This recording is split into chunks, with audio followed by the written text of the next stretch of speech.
وہ مسلمان جو رمضان کے دنوں میں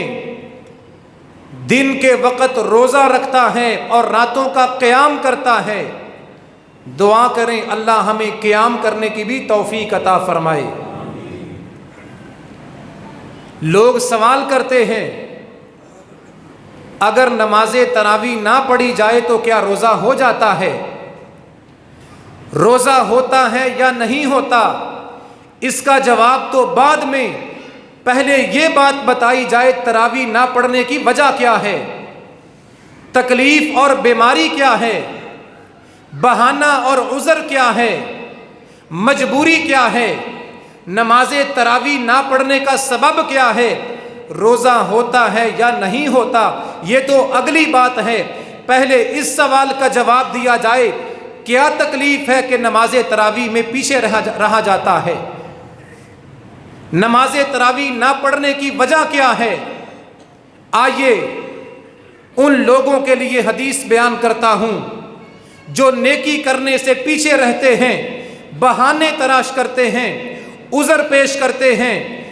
بغیر کسی سبب اور بغیر کسی وجہ کے نماز تراویح سے پیچھے رہتے ہیں۔ اللہ کے پاک پیغمبر علیہ الصلاۃ والسلام نے اس مسلمان مرد اور عورت کے لیے اجر بیان فرمایا جو دن کے وقت روزہ رکھتا ہے، راتوں کو قیام کرتا ہے۔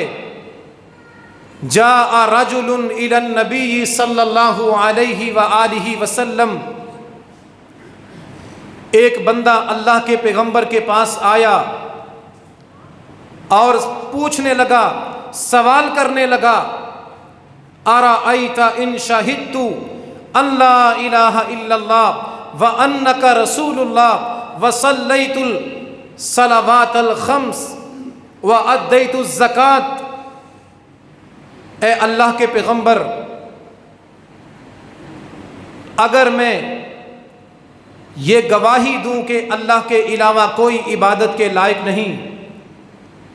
اور میں یہ بھی گواہی دوں کہ آپ اللہ کے سچے اور آخری رسول ہیں، کلمہ پڑھنے کے بعد، اسلام قبول کرنے کے بعد، صلیت الصلوات الخمس، اسلام قبول کرنے کے بعد میں 5 نمازوں کی پابندی کروں، اور پھر وَأَدَّيْتُ الزَّكَاةَ، 5 نمازوں کی پابندی کرنے کے ساتھ میں اپنے مال کی زکوٰۃ بھی دوں، وَصُمْتُ رَمَضَانَ وَقُمْتُهُ، اگلا سوال یہ کیا میں رمضان کے روزے بھی رکھوں اور رمضان کی راتوں کا قیام بھی کروں، خالی روزے نہیں۔ تراویح نہ بھی پڑھے تو روزہ ہوگا یا نہیں ہوگا، اس سوال کا جواب اس حدیث سے لیجئے۔ صحابی پوچھتا ہے اگر میں رمضان کے روزے بھی رکھوں، راتوں کو تراویح بھی پڑھوں، راتوں کا قیام بھی کروں، فَمِمَّنْ أَنَا، قیامت کے دن میرا شمار کن لوگوں میں ہوگا؟ اللہ کے پاک پیغمبر علیہ الصلاۃ والسلام نے رمضان کے روزے رکھنے والے، راتوں کا قیام کرنے والے کو یہ خوشخبری سنائی، فرمایا من الصدیقین والشہداء، اگر تو کلمہ پڑھے گا، 5 نمازیں پڑھے گا، زکوٰۃ دے گا، رمضان کے روزے رکھے گا اور رمضان کی راتوں کا قیام کرے گا، تو صرف جنت میں داخل نہیں ہوگا بلکہ اس عالی شان جنت میں جائے گا، جنت کے اس اعلیٰ مقام میں جائے گا جہاں صدیقین اور شہداء ہوں گے۔ اس روزے کی وجہ سے،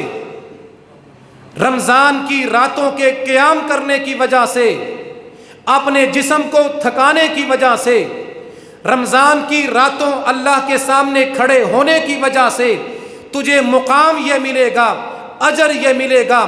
جنت کا وہ مقام تمہیں نصیب ہوگا جس مقام میں شہید ہوں گے۔